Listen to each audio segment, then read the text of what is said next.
Nature Revisited, the podcast. My name is Stefan Van Noorden, and on this episode, I am joined by Drew Lanham, author of The Home Place, Memoirs of a Colored Man's Love Affair with Nature. Drew Lanham is the Poet Laureate of Edgefield County, South Carolina, and the author of Sparrow Envy, a field guide to birds and lesser beasts. Drew is also an alumni distinguished professor, provost professor, and master teacher of wildlife ecology at Clemson University. In his most recent efforts, he addresses the confluence of race, place, and nature. The Home Place was awarded the Reed Environmental Writing Award and the Southern Book Prize. Drew joins me from his home in South Carolina. Drew, welcome to Nature Revisited. It's a pleasure to have you on the podcast. I have learned that sometimes it's the simplest questions that result in the most descriptive answers. So what inspired you to write The Home Place? Well, thank you, Stefan, for having me here today. It's a pleasure to speak with you. Inspiration for me comes primarily from thinking about wildness, thinking about nature, thinking about my origins in nature and the wild place that I grew up. And so The Home Place is memoir that's been in the works all my life, as memoir is. My life has been some of that inspiration, I suppose, but more so my ecology, how I fit into the nature that raised me, how that nature nurtured me, is the inspiration. And ultimately it comes down to the family and friends, but also to friends with feathers in all of those wild places that they exist. That's a bit of the inspiration for that writing and almost any other writing that I do. Because you're also a poet, correct? Yeah, I am. That's something that everyone doesn't readily admit. Being a poet is, I think, maybe my first reaction to observation, and then kind of in verse, or at least in lyrical prose. From there, sometimes a poem or poems. So yes, I am proudly a poet. Can you define The Home Place, and does it have a cultural or regional connection? My home place is Edgefield, South Carolina, a small county in the Piedmont of the state, sitting on the Savannah River. A lot of people would know where it is, or at least a place close to it, as Augusta, Georgia, which is where I was actually born.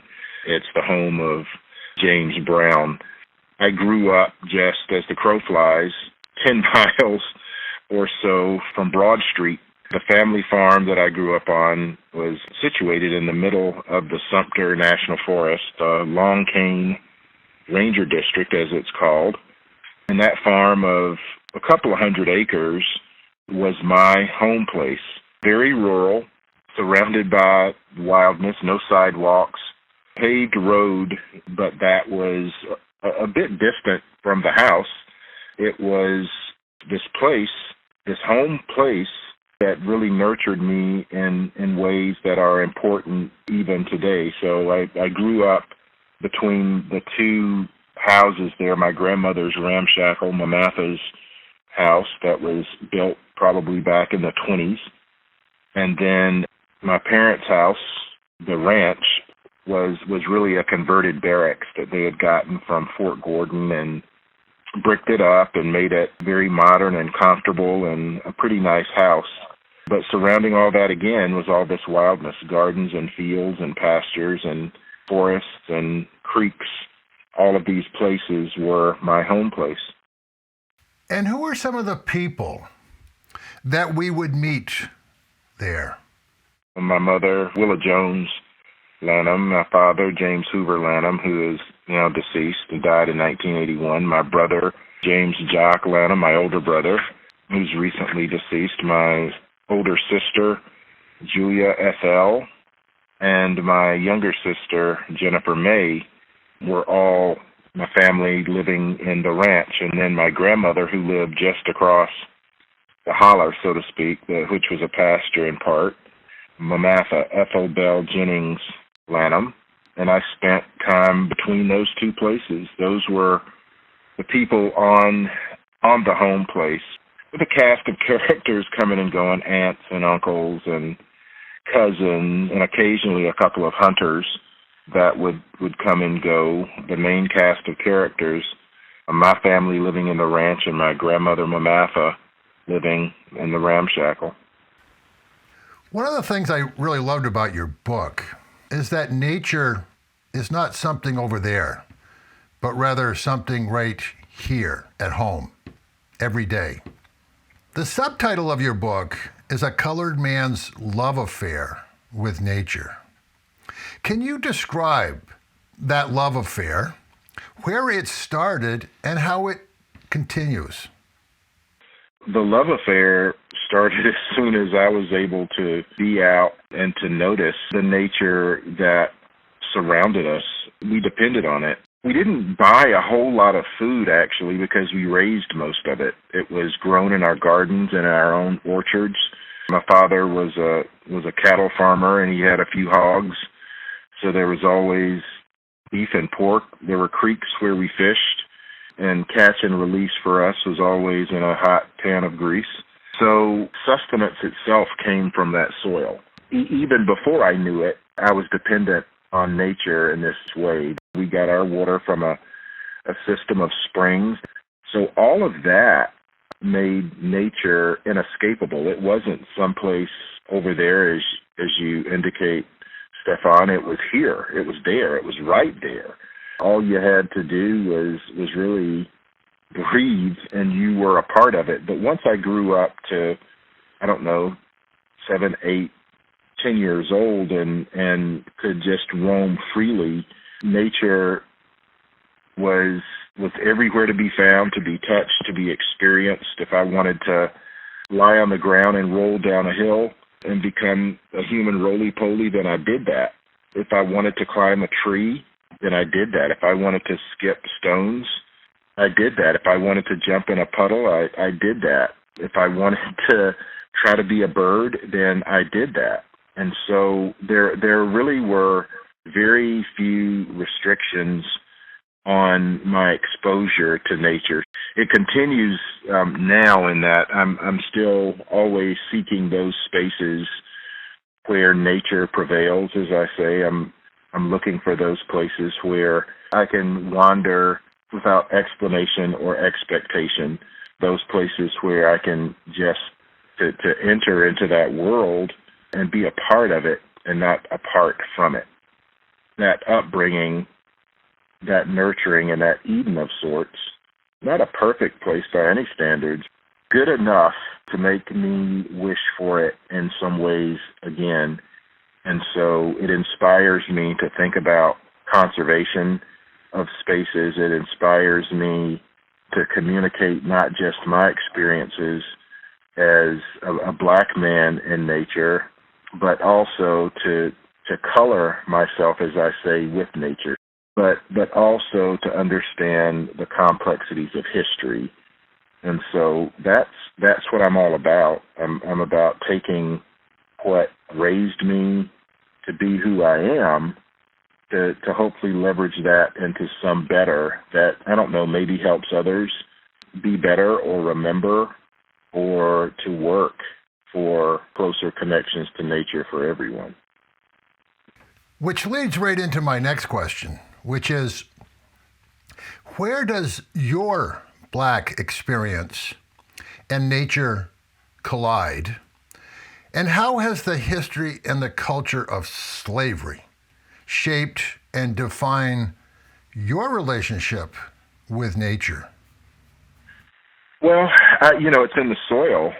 My family and my father and he and my grandfather and maybe my great-grandfather were able to own land. We had ancestors who were owned by people who owned the land. And so that collision really happens when my ancestors, who I don't truly know the names of, were put in bondage to be owned by others. And so that collision, as you call it, Stefan, is something that I think about frequently because it's really not all that long ago, not even 200 years since the Emancipation Proclamation. I think it's important for us to hold that knowledge, to be wise to it, to understand what it was systemically and how it impacted a nation, how it built a nation, how it has formulated how many black folks see nature and how we operate in nature and how we're involved from everything from a personal standpoint to a policy standpoint. The collisions and the convergences are historic, and so my family has always stressed education, not as a choice, really, but as something that's essential. So both of my parents were school teachers. My grandfather was headmaster and a school teacher, and so it's something that runs in my family, that the collisions that have brought us into touch, into relationship with land, those unpleasant collisions be leveraged into more nurturing convergences that have us making choices. For me, how I think about my blackness, I think about it historically and the ancestors who paid with their lives and with their freedom. I've been able to leverage their sacrifice into a kind of personal success in being a writer and a poet. As my work gets out there, I hope that others see it, read it, listen to it, but also that they feel it, that it becomes something that's palpable in ways that inspires us to think beyond ourselves, to bring what was bad into something that is better and hopefully leads to something that builds on that. How does race affect all of our relationships with nature? I think, Stefan, we can say race, we can use all sorts of descriptors, but I'm going to say, how does identity?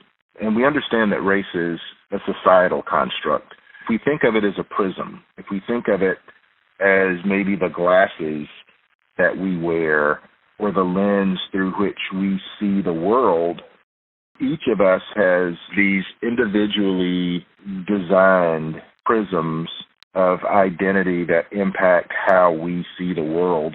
And as someone who is out in nature a good bit, I talked about as a kid wanting to climb trees.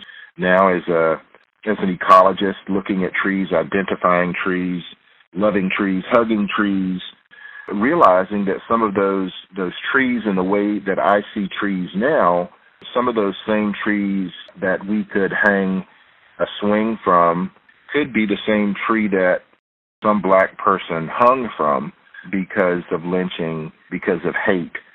That becomes this critical question of how identity, who we are, impacts what and how we see it. And so race, at least in America, is paramount. I mean, the country has gone to civil war because of it. We've had a civil rights movement.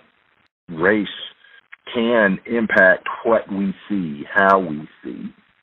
I might see a tree again as a place to climb, to put a deer stand for me to hunt from.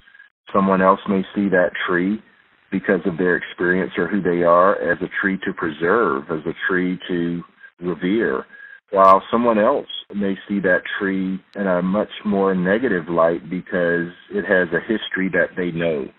Those are different ways that one tree might evoke different feelings, or maybe it evokes all of those feelings in one person like it does for me at times.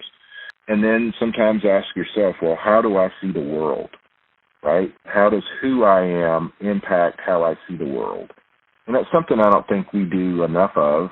And when we do that, it can become revelatory in a way that and helps us understand the world, but then sometimes maybe helps us also understand that everybody's not going to think like we think, and we have to account for that because we're all different by some factor, whether it's how we identify by race or gender identity or whatever.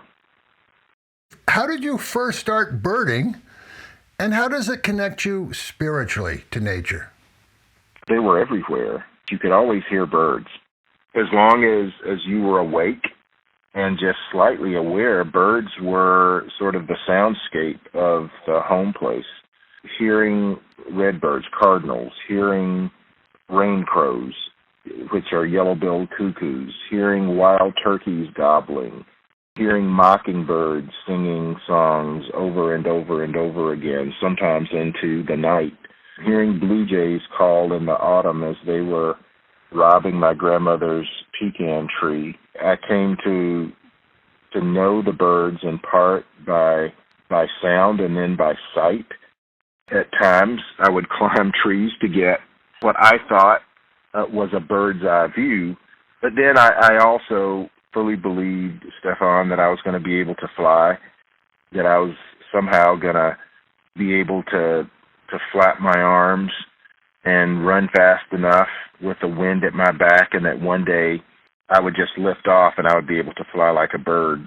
But no matter what I tried, cardboard wings and trash bag parachutes and umbrellas and jumping off of roofs and out of trees and off of ladders, I couldn't fly. So I came to live vicariously through birds. I came to want to know birds intimately in the way that I knew their names, I knew their habits. So all of those sort of machinations were about understanding birds, being closer to them. Someone had given me a choice as a kid, I probably would have chosen bird over boy. That aspirational aspect of who birds are, what birds are, that they can do things that we can't do. I think I became aware of that early on, that birds were making a choice to be free, that wild birds were doing this thing that I could not do, but that I wanted to do. That inspiration that they gave me kept me sort of aspiring to soar. I can't do what birds do, so I write about them, and I write for them as a conservationist. I even write to birds. I ask them questions. I want to know about their lives. I want to know what they see, what they feel. So birds are sort of, well, I guess you could call them an obsession for me. Are you sure you can't see my list of questions? I promise you, I can't. So why is story so important in expressing our relationship with nature? Well, Stefan, story is simply experience that we take in, that we process in our heads and our heart, and then it comes out. We tell that story, and we tell those stories because they spin around in us. They want to find their way out of us to others, to inform them, to amuse them, to sometimes alarm them so that people understand, look, this happened to me. I'm going to tell you what I felt, what I saw. I'm going to tell you how I fit into the story. I'm going to tell you how I fell out of the story. In nature, there are stories at levels that we can't see, that we can't fathom, whether it's underwater or under some leaf or microscopically, or maybe it's up in a canopy of a tree. There are stories all around us, the bits and pieces that fall to us through bird song or through a ripple in a pond, hearing a fox bark or hearing a bobwhite call. Those are all bits of data that come into us, weave themselves around and around and around, and the next thing you know, we have a story. We have an experience that has been built through us that then we can share with others. And nature evokes. I mean, think of the endless sort of prompts, as it were, that come from nature, the bird song, the frog calls, the smell of a ripening orchard in October. Those are stories. Those are stories that we've shared for as long as we've been gathering. Storytelling is elemental, I think, to the human experience and probably to other experiences as well. Birds tell stories. We just don't quite understand wood thrush. They're telling stories of bottomland hardwood forest. They're telling stories of traveling by stars at night. I think there are as many stories out there as there are beings. Nature is everywhere around us, and so telling stories about it is essential for us as human beings to bond as a species, but also to understand how we survive in the nature that surrounds us. So in the book, you say that from a young age, you were considered a rare bird. Why do you think that was? And when did you first realize that that was a gift and not a hindrance? Well, I think early on, maybe second or third grade, there weren't very many kids watching birds. I always talk about my friend Carl Montgomery. He was an important person in my life because he was a person that didn't look like me. He was different. He was a white kid who grew up in the suburbs. I was a black kid who grew up in the country, but we both loved birds, and we both came together over that. And in that way, I came to maybe a different understanding that there was a way to get along, that even though we were different and we both recognized our differences and were respectful of those differences, we were able to come together over birds. And so as rare as I may have been, at least there was one other rare being that I could share my rare air with. We came to take pride in being bird nerds, and 8 and 10-year-olds don't really care that much, or we didn't at that time, about being different. You know, it's when you come into adolescence that then, you know, peer pressure begins to speak loudly in an ear and say, be like these people, don't be so odd. But somehow I persisted through that because I've always not minded being different from others. My grandmother and my parents did enforce that on me. Be who you are and don't bend to peer pressure. But ultimately, I think in all of us, there's also a desire to fit somewhere. You know, there were times where I sort of, as my grandmother used to say, hid my talent under a bushel, that I wasn't so open with my love for birds or with my love for nature. Being rare has some advantages, but it also has these sort of built-in disadvantages. As I got older and sort of came into my own, I realized that there were people from time to time who didn't appreciate my difference. And maybe that difference was me being a black man in a mostly white field. And so there were people who maybe felt threatened by that rarity or felt like I was an outlier that didn't belong. That rarity has taken, I suppose, several forms, Stefan, that have mostly been good, have mostly been something that I've taken pride in, saying, hey, I'm different and that's okay. And those people who then accept my difference and help me celebrate it, and then I can celebrate their difference, then we can get along in wonderful ways in our differences. In the book, you say that a Sand County almanac is sacred to you. Why? Aldo Leopold, he spoke from the land, but he spoke to the land. And it was like he sometimes was having a conversation with the land and with the wild things on the land, those of us reading him got a chance to listen in. And it struck me early on in reading that book that I was sharing a sensibility with someone who I had never known, who was very different from me, who lived far away from me, but who evoked in me a love and care and respect for land and wild things and the seasons in ways that no one else ever had. To read that book and to be able to go back to it time and time and time again and read the passages, and each time those passages ring true, has been sort of a guide star. And I can't point to all that many guide stars that have been reliable for me, and yes, sacred, because I can go to a Sand County Almanac and I can find comfort, I can find convergence, I can find cause, I can find those things that give me reason for being.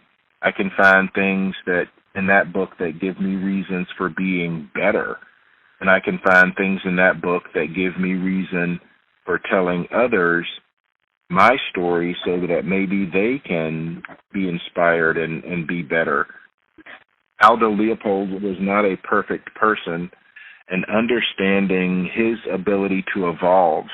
You know, there's a seminal essay called Thinking Like a Mountain where Leopold talks about on a hunting trip shooting up into a pack of wolves because he thought that killing wolves would mean more success for him as a deer hunter. And that occurred early in his career.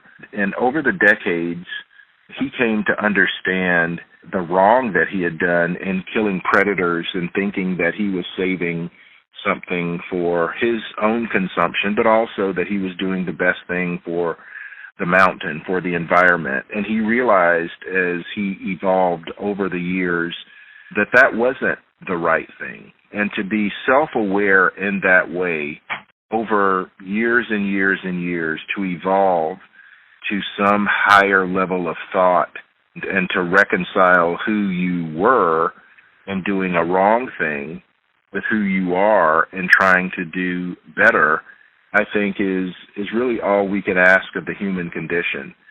And so a Sand County Almanac and Aldo Leopold and all of that, it still rings true to me in that way. I swear you have a list of my questions. In the chapter Jawbone, it starts with you saying, killing is a dying art. And then you go on to say, but I am a hunter. Can you talk about how important hunting is to your relationship with nature, and that in our culture of guns, hunting is often misunderstood?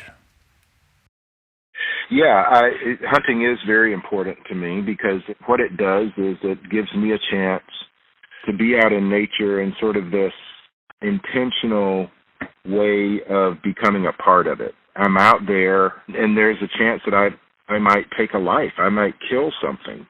Before I do that, I always want to do that with as clean a conscience as I can have. That is to say that I'm not going out there to kill just to kill. If there isn't hesitation before I pull the trigger or release the bowstring, then something's wrong. Then I've become a killer more than a hunter. Hunting implies that I don't always get something that I'm seeking.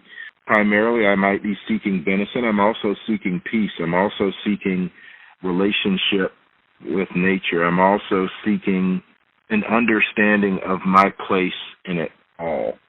And so if I am fortunate enough, if an animal, if a deer presents itself in a way that I can take it ethically, that I can kill it ethically, that means quickly and humanely, in that moment there's a transformation where that animal begins to become me. Because then I'm responsible for it. I'm responsible for what remains of it. I always thank it for giving itself to me, and then in consuming it, it becomes me. Its matter becomes my matter. And all the work that I do, whether it's writing or speaking or thinking, part of me has been fueled by that living being whose life I took. But then ultimately I understand there's going to come a time when I get to be recycled after hopefully a decently lived life, and my ashes get to blow in the wind and become nourishment for the oak or the persimmon or the pawpaw that then becomes food for a deer, maybe the progeny of the buck that I killed at some point in time, and then the circle is complete. It angers me that folks would want to push weapons designed for war as something needed to hunt in a culture where gun ownership has been perverted to right to violence. I think is a purposeful misconstruction that hunters need to fight against. We really need to think about what it is that we do and the spiritual nature of it in order to save it. But it's not, a TV show where someone sits for 30 minutes and whispers and suddenly the biggest deer of their life comes by, and the only thing celebrated is large antlers or horns on some animal. But that ultimately it's about you have a responsibility once you take that life, whether by arrow, bolt, or bullet. You have a responsibility at that point in time to respect that life you took by consuming it and by having it become you and being able to tell the stories of that deer as I did in Jawbone.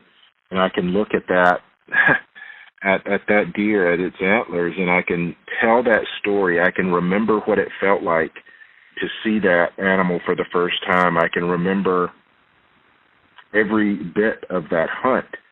And so that animal has become enlarged in ways in that story through me. It is my hope, my wish, and my written desire that my ashes, my remains become part of the wild places where I have had the opportunity to hunt.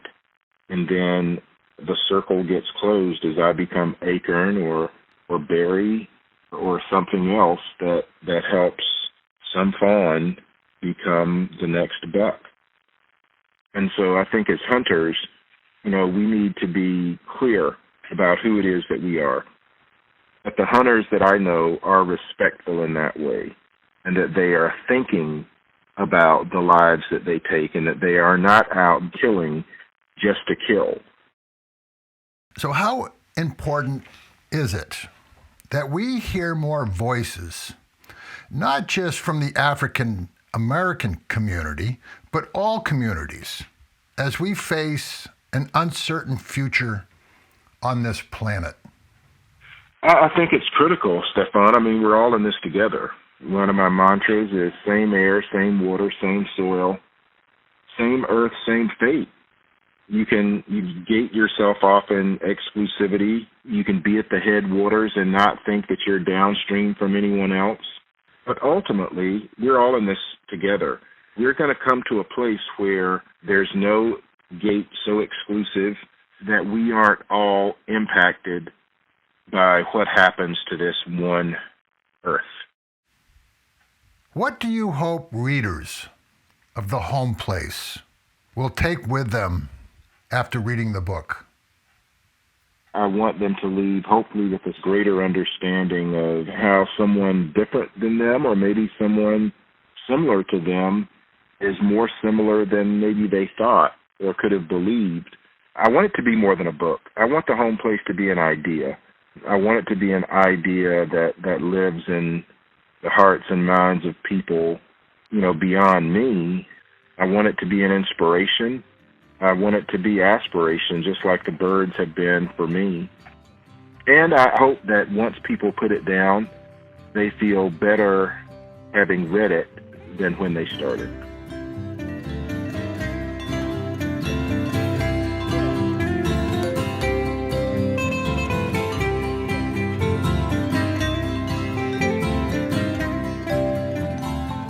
I hope you enjoyed my conversation with Drew Lanham and that you get a chance to read his wonderful memoir, The Home Place.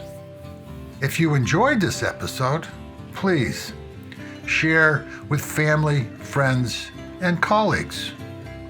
You can follow Nature Revisited on Facebook, YouTube, Instagram, or our website, nordenproductions.com.